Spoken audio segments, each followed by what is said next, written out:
নমস্কার বন্ধুরা, আজকে আপনাদের সঙ্গে এমন একটা মুখশুদ্ধির রেসিপি শেয়ার করছি যেটা কিনা আপনার কনস্টিপেশন অথবা সর্দি কাশি এই শীতের সময়ে ভালো রাখতে খুব সাহায্য করে এবং খুব সহজেই বানানো যায়।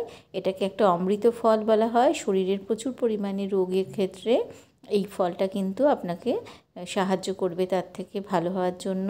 আজকে সেটা দিয়েই তৈরি একটা মুখশুদ্ধি, মানে আপনি লাঞ্চ অথবা ডিনারের পরে এটা খেলে কিন্তু খুবই উপকার পাবেন। সেটার রেসিপি আপনাদের সঙ্গে শেয়ার করছি।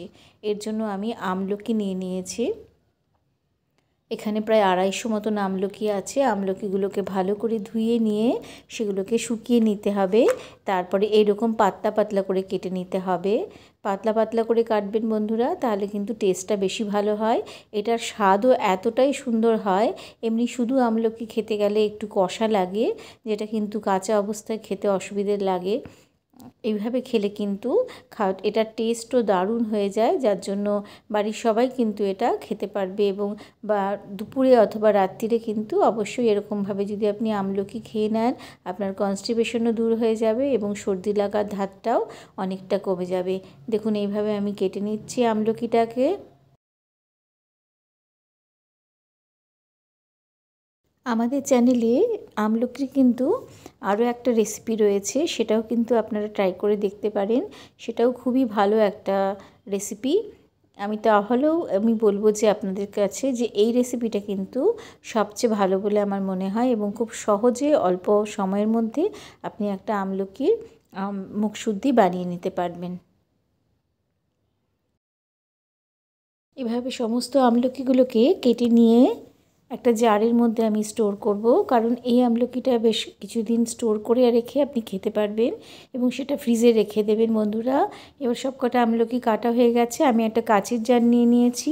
অবশ্যই কিন্তু কাচের জার ব্যবহার করবেন, নাহলে আমলকির মধ্যে যে টক ভাবটা আছে তাতে কিন্তু জিনিসটা কালো হয়ে যাবে। অন্য কোনো পাত্রে রাখলে অক্সিডাইজড হয়ে যাবে।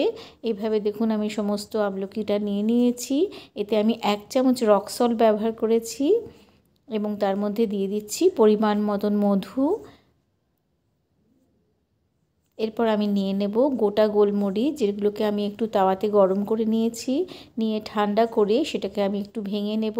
পুরো মিহি করে এটাকে ভাঙবো না, খুব একটু দানা দানা করে ভেঙে নেব। এতে কিন্তু গোলমরিচের গন্ধটা খুব ভালো বেরোয় একটু গরম করে নিলে তাওয়াতে।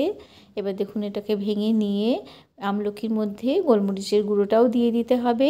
দিয়ে খুব ভালো করে সমস্ত উপকরণগুলোকে আমি চামচের মাধ্যমে কিন্তু মিশিয়ে দেব। এখনই কিন্তু এটার অদ্ভুত সুন্দর একটা গন্ধ বেরোচ্ছে বন্ধুরা। এই অবস্থাতেই আপনি কিন্তু খেতে পারেন। এটা কিন্তু সকাল বিকেল যে কোনো সময় যে কোনো কিছু খাবার পরেই কিন্তু ট্রাই করে দেখতে পারেন বন্ধুরা। খেতে কিন্তু দুর্দান্ত লাগে এবং একদমই এটা খেলে সমস্ত কিছু খাবার দাবার আপনার হজম হয়ে যাবে। আমার মনে হয় এটা একবার ট্রাই করে দেখতে পারেন।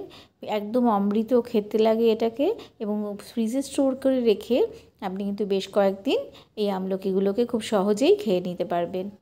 আশা করি ভালো লেগেছে এটা আপনাদের কাছ থেকে একটা সাবস্ক্রিপশন আশা করছি বন্ধুরা, এবং লাইক শেয়ার ও কমেন্টসও আশা করছি।